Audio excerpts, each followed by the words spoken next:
Hello guys, welcome to my friends. In this video lecture, we are talking about that very important cytotoxicity assay which is called that chromium release assay. Okay, so my name is Roshni Bhatt and you are watching my video in that Roshni's Zoology channel. So if you are new viewers, please like this video and subscribe my channel. Okay, so इस video के अंदर हम बात करने वाले बहुत ही interesting topic है जो toxicology as well as immunology से रिलीज यानी कि रिलेटेड है, दोनों को कंबाइन करके हमने ये बनाया है. Okay, so mainly researchers are use this assay for that cytotoxicity study. Okay, so क्या होता है इसके अंदर. तो बेसिकली हमें पता है कि हमारे जो इम्यून सेल्स है वो बहुत सारे हैं, लेकिन उसमें से अगर हम बात करें कि लिम्फोसाइट्स, सो बेसिकली हमें पता है कि दो टाइप के हैं, B cells and T cells, right. So B cells mainly which is associated with antibody production, and T cells which is further categorized into the two types. That the first one is the cytotoxic T lymphocytes. Okay, this is called the CD8 cells. Okay, or the CD4 which is called that helper T cell. Okay, so जब भी बात होती है कोई अगर आप vaccine दे रहे हो, सॉरी आपने कोई वैक्सीन सर्च की है और एज वेल एज कोई न्यू ड्रग अगर आपने डिस्कवर की है, सो उसकी पहले क्या होती है, इन विट्रो स्टडी होती है. इन विट्रो यानी कि आप कोई सेल लाइन पर स्टडी करते हो. ओके, देन आफ्टर क्या करते हो, उसकी कोई मैमल यानी कि बाल्ब सी माउस या फिर कोई भी ऐसे रैट के ऊपर स्टडी की जाती है. सो अगर उसमें से अगर आपकी ड्रग फाइनलाइज हो जाती है तभी जाकर वो क्या होती है, ह्यूमन के ऊपर ट्रायल किए जाते हैं. ओके, सो ये पूरी जो कैसेट मैकेनिज्म है उसके अंदर ये साइटोटॉक्सिसिटी ऐसे बहुत ही इंपॉर्टेंट रोल प्ले करता है. कैसे? सो ये जो टॉक्सिसिटी ऐसे है उसका मेन प्रिंसिपल ये है कि आपने कोई, मान लीजिए कि कोई ड्रग फाइंड आउट की और वो ड्रग का डोज आप कोई मैमल को दे रहे हो. ओके, मान लीजिए कि आपने कोई बाल्ब सी माउस को दिया और उस माउस सेल्स के अंदर क्या होगा, सॉरी वो माउस के जो स्प्लीन है, स्प्लीनोसाइट्स को आप बाहर निकालोगे और उस स्प्लीन में से साइटोटॉक्सिक टी सेल्स है उसकी आपको क्या करनी है, उसकी स्ट्रेंथ और उसकी मेमोरी पावर चेक करनी है. तो हम क्या करते हैं, साइटोटॉक्सिसिटी ऐसे परफॉर्म करते हैं. सो बेसिकली इस प्रिंसिपल के अंदर क्या छुपा है कि अगर आप इम्यून सेल्स जो है which is useful for that killing the target cells और also called the infected cells. Okay, मान लीजिए कि कोई पर्सन है, ओके, उसको कोई वायरस का इन्फेक्शन लगा और वो जो सेल्स है वो इन्फेक्ट हो चुके हैं, तो which is called the infected cells. Okay, और उसके अंदर इम्यून सेल तो हो गए ही, तो which is called the immune cells. Okay, so immune cells और इन्फेक्टेड सेल्स के बीच में क्या होता है वो तो हम सभी को पता है. ओके, क्या होता है कि इम्यून सेल्स जो है, मान लीजिए कि साइटोटॉक्सिक टी लिम्फोसाइट्स वो क्या करते हैं, इन्फेक्टेड सेल्स को कील कर देते हैं. ओके, कोई भी मौका नहीं देते उसको.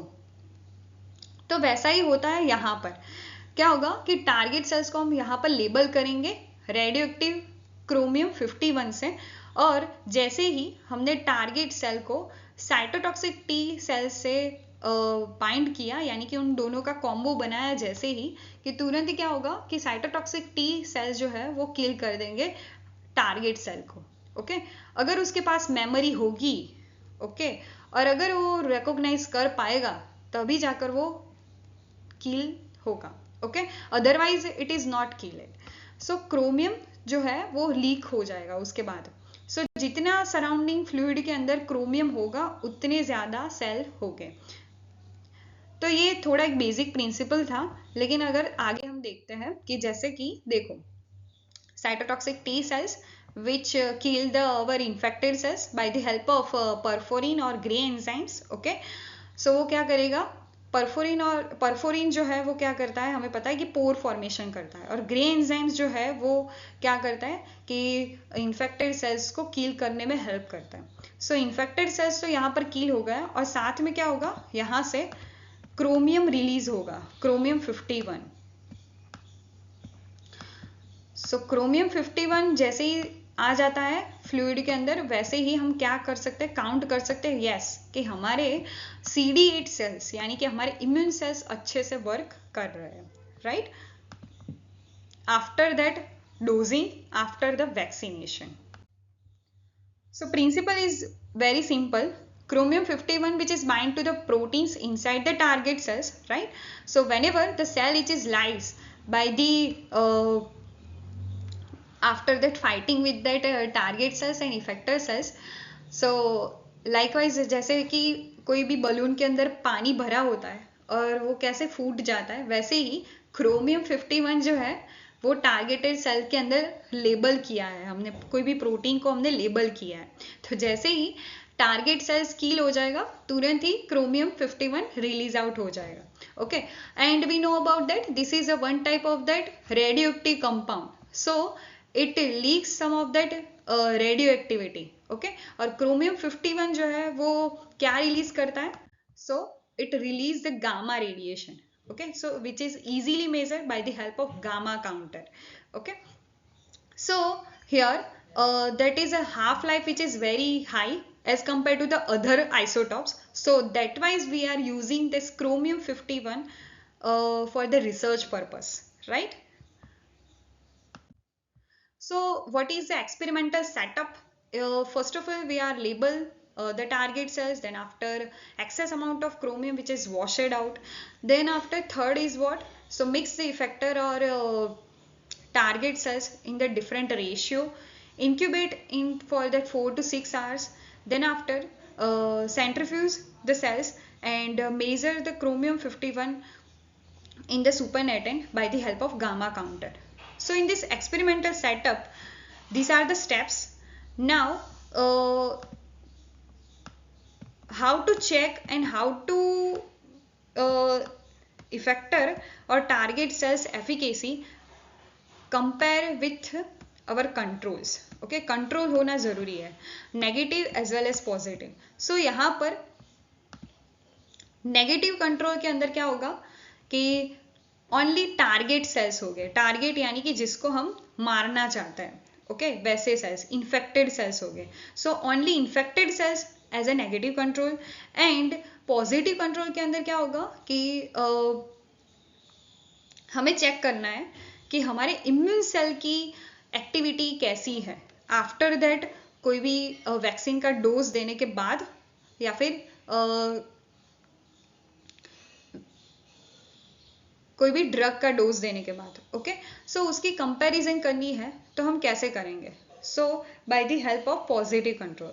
सो पॉजिटिव कंट्रोल के अंदर क्या होगा, जस्ट ओनली डिटर्जेंट्स हो गए like that NP40 as well as Triton X100.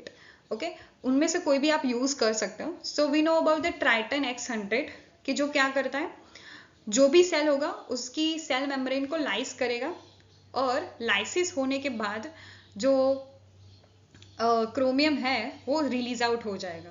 Okay, so positive control के अंदर गामा रेज की जो काउंटिंग है ज्यादा दिखेगी as compare to the other groups. Okay, groups कैसे बनाएंगे, ये ग्रुप्स हैं कि इफेक्टर टारगेट रेशियो के अकॉर्डिंग आप क्या करेंगे, ग्रुप बनाएंगे. ओके, ग्रुप में क्या होगा, फर्स्ट ग्रुप के अंदर 100% इफेक्टर सेल हो गए और देन आफ्टर बहुत ही कम टारगेटेड यानी कि इन्फेक्टेड सेल्स हो गए.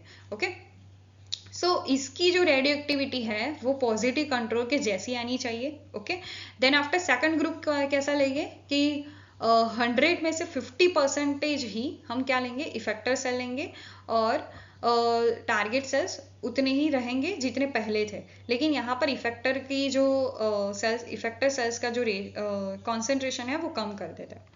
देन आफ्टर थर्ड में 25:1.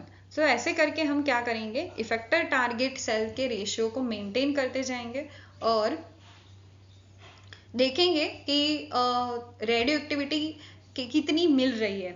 जैसे जैसे आप इफेक्टर टारगेट सेल के रेशियो को अलग अलग करते जाओगे तो यहाँ पर जो फिफ्थ वाला जो ग्रुप है उसके अंदर हमें जो रेडियो एक्टिविटी है वो कम मिल सकती है क्योंकि यहाँ पर हमने इफेक्टर सेल्स बहुत ही ज़्यादा कम डाले हैं इसीलिए. ओके, और negative control which is contains only infected sales not the cytotoxic T cells.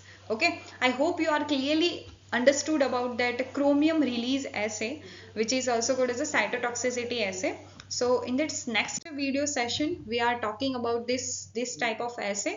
One by one हम देखेंगे, सो आपको अच्छे से समझ में आएगा और आप अपने रिसर्च फील्ड के अंदर भी उसको अप्लाई कर सकते हो। ओके, और टिल नाउ आपको कोई भी डाउट है तो आप मुझे कमेंट सेक्शन में शेयर कर सकते हो। Okay, thank you so much for watching my video lecture, and please like this video and subscribe my channel if you are new viewers, and again कोई भी डाउट है तो आप मुझे कमेंट सेक्शन में पूछ सकते हो।